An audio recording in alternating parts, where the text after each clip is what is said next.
Hello friends, स्वागत है आप लोगों का। आज की इस वीडियो में हम लोग एक और क्वेश्चन डिस्कस करेंगे जिसे हम प्रिंसिपल ऑफ मैथमेटिकल इंडक्शन की हेल्प से सॉल्व करेंगे। ठीक है, सबसे पहले हम लोग देखते हैं क्वेश्चन क्या है। क्वेश्चन ये कह रहा है कि prove the following by using P M I principle of mathematical induction for all N belongings to N. हम लोगों को ये स्टेटमेंट दिया हुआ है, हमको इसको प्रिंसिपल ऑफ मैथमेटिकल इंडक्शन का यूज़ करके इसको क्या दिखाना है, प्रूफ करना है। किसके लिए? जहाँ जो ये स्मॉल एन है ये कहाँ बिलोंग कर रहा है, नेचुरल नंबर पर बिलोंग कर रहा है। ठीक है, तो इसके लिए हमने एन की सारी वैल्यू के लिए क्या करना है, इसको प्रूफ करना है। तो इसके लिए मैंने आप लोगों को बताया है कि क्या क्या करते हैं हम। चलिए इसको क्वेश्चन को सॉल्व करते हैं।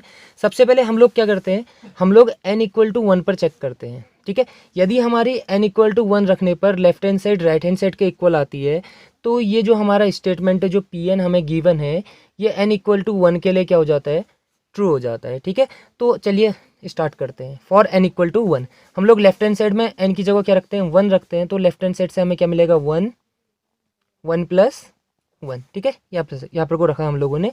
तो हमें कितना मिला, 1 मल्टीप्लाई बाई 1 प्लस 1 कितना हो गया, 2 हो गया। तो ये किसके इक्वल आया, आपके 2 के इक्वल आया। ठीक है, तो अब देखिए हम लोग n इक्वल टू 1 कहाँ रखते हैं, राइट हैंड साइड पे भी रखते हैं। तो राइट हैंड साइड से क्या मिलेगा, 1 1 प्लस 1 1 प्लस 2 डिवाइड बाई 3। तो किसके इक्वल आ गया ये, 1 मल्टीप्लाई बाई 1 प्लस 1 कितना हो गया आपके पास, 2 हो गया। Multiply by 2 plus 1 3 whole divide by 3। तो आप लोग देख रहे हैं ये 3 से 3 हमारा क्या हो गया, कैंसिल हो गया। तो 2 1 ज़ा 2। तो हम लोगों ने देखा हमारी लेफ्ट हैंड साइड किसके इक्वल आ गई, राइट हैंड साइड के इक्वल आ गई।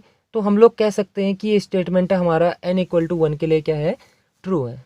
ठीक है, तो अब स्टेप सेकंड में हम लोग क्या करते हैं, हम लोग ये अज्यूम यह मान के चलते हैं कि ये जो स्टेटमेंट है हमारा, ये n equal to 1 n equal to k के लिए क्या है, ट्रू है। तो हम ये अज्यूम करके चले हैं। ठीक है, assume that statement is true, statement is true for n equal to k। ठीक है, तो जहाँ जहाँ हमारे पास n है वहाँ हम क्या रख देते हैं, k पुट डाउन कर देते हैं। तो हमें क्या मिलेगा, 1 multiply by 2 plus 2 multiply by 3 plus 3 multiply by 4 getting so on. n की जगह आपने पुट k रखना है, तो k प्लस 1। ठीक है, equal to right hand side क्या आएगा आपके पास, k plus 1 k plus 2 divide by 3। ठीक है, तो इसको हम क्या कर लेते हैं, इक्वेशन फर्स्ट मान लेते हैं। तो हम लोगों ने क्या अज्यूम करा, ये जो स्टेटमेंट है n इक्वल टू k के लिए क्या है, ट्रू है। तो स्टेप थर्ड में हमको ये दिखाना होता है कि statement n equal to k plus 1 के लिए भी क्या होगा, ट्रू होगा। यदि ऐसा होता है तो ये स्टेटमेंट हमारा n की सारी वैल्यू के लिए क्या हो जाता है, ट्रू हो जाता है। ठीक है, तो अब हम किस पर चेक करते हैं, for n equal to k plus 1। ठीक है, तो जहाँ जहाँ k है वहाँ वहाँ क्या रख देते हैं, हम k प्लस 1 रख देते हैं। तो हम लोगों के पास क्या मिलेगा, 1 multiply by 2 plus 2 multiply by 3 getting so on. आप लोगों ने n की जगह k प्लस 1 रखना है। तो k प्लस 1 k प्लस 2। देखिए मैंने क्या करा है, आप लोगों को n की जगह k प्लस 1 रखा तो n की जगह आपके पास k प्लस 1 आ जाएगा। यहाँ पर को आप n की जगह k प्लस 1 रखेंगे, n की जगह आपके पास k प्लस 1 और फिर प्लस 1। तो 1 1 कितना हो गया, 2 हो गया। इसलिए मैंने आप लोगों को क्या लिखा, k प्लस 2 लिखा। ठीक है, equal to right hand side पे क्या आएगा आप लोगों के पास, k प्लस 1। ठीक है, दूसरे ब्रैकेट में आ जाएगा आप लोगों के पास k plus 2 k plus 3 whole divide by 3। ठीक है, तो हम लोगों ने क्या करना है, हम लोग लेफ्ट हैंड साइड लेके चलते हैं। अगर हम लेफ्ट हैंड साइड को इसके इक्वल दिखा देते हैं, राइट हैंड साइड के इक्वल दिखा देते हैं, तो हम लोग बोलेंगे कि ये जो स्टेटमेंट है n equal to k plus 1 के लिए भी क्या है, ट्रू है। तो हम लोग क्या कर रहे हैं, लेफ्ट हैंड साइड लेते हैं। ठीक है, चलिए चेक करते हैं।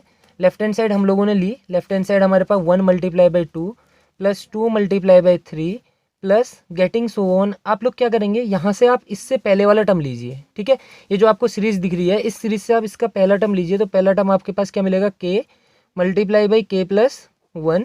और इसके बाद वाला ये वाला टर्म हम लोग लिख लेते हैं, k प्लस 1। और क्या आ रहा है आपके पास, k प्लस 2 आ रहा है। ठीक है, तो आप लोग देखिए यहाँ से लेकर यहाँ तक की जो वैल्यू है आप लोगों को इक्वेशन फर्स्ट में हम लोगों को पता है, इसकी वैल्यू हमको इक्वेशन फर्स्ट से पता है कितनी है, k multiply by k plus 1 multiply by k plus 2 dividing by 3। तो हम लोग क्या करते हैं, ये वैल्यू यहाँ से पुट डाउन कर देते हैं यहाँ पर को, k multiply by k plus 1 k plus 2।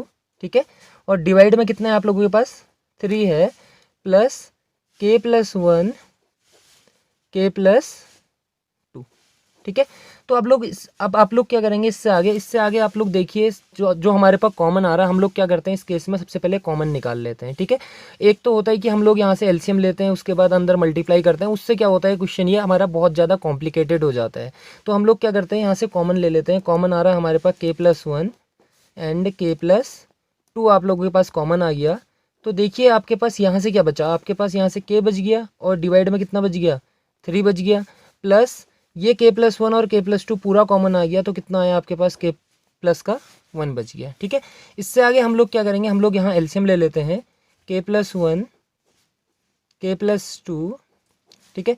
तो यहाँ देखिए एलसीएम कितना है आप लोगों के पास, 3 एलसीएम है, तो ये आ जाएगा आपके पास k प्लस 3 1 जा 3 हो गया, ठीक है। तो ये क्या आया आप लोगों के पास, k plus 1 k plus 2 and k plus 3 whole divide by 3। तो देखिए आप लोगों को यही तो प्रूफ करना था ना, हम लोगों ने लेफ्ट हैंड साइड ली, हमने क्या प्रूफ कर दिया कि ये लेफ्ट हैंड साइड जो है, ये जो सीरीज़ है हमारी किसके इक्वल है, k plus 1 k plus 2 k plus 3 dividing by 3, और ये किसके इक्वल है हमारे पास, हम लोग देख सकते हैं ये हमारा राइट हैंड साइड के इक्वल है। तो हम लोगों को क्या पता चला, लेफ्ट हैंड साइड किसके इक्वल आ गई, हमारी राइट हैंड साइड के इक्वल आ गई। तो हम लोगों को ये पता चला कि ये स्टेटमेंट है n equal to k plus 1 के लिए भी क्या होगा, ट्रू होगा। तो प्रिंसिपल ऑफ मैथमेटिकल इंडक्शन यही कहता है हमसे कि यदि हमें कोई स्टेटमेंट दिया हुआ है, उस स्टेटमेंट को हम n इक्वल टू 1 पर चेक करते हैं, यदि वह स्टेटमेंट n इक्वल टू 1 पर ट्रू होता है तो स्टेप सेकंड में हम यह मान के चलते हैं कि ये जो स्टेटमेंट है n इक्वल टू k के लिए भी क्या होगा, ट्रू है, ठीक है। यदि ऐसा होता है तो हम लोग स्टेप थर्ड में हमको ये दिखाना होता है कि स्टेटमेंट है n equal to k plus 1 के लिए भी क्या होता है, ट्रू होता है। तो देखिए हमने बहुत ही आसानी से क्या दिखा दिया कि स्टेटमेंट है n equal to k plus 1 के लिए क्या होगा, क्या है, ट्रू है। तो हम लोग ये बोल सकते हैं कि ये जो हमारा स्टेटमेंट है, जो हमें गिवन स्टेटमेंट है, ये n की सारी वैल्यू के लिए क्या है, ट्रू है। तो हम बोल सकते हैं this is true for all n belongings to natural number, ठीक है। तो आई होप आप लोगों को इतना समझ में आया होगा। अगली कुछ वीडियो में हम लोग कुछ और क्वेश्चन डिस्कस करेंगे, जिसे हम प्रिंसिपल ऑफ मैथमेटिकल इंडक्शन की हेल्प से सॉल्व करेंगे। धन्यवाद।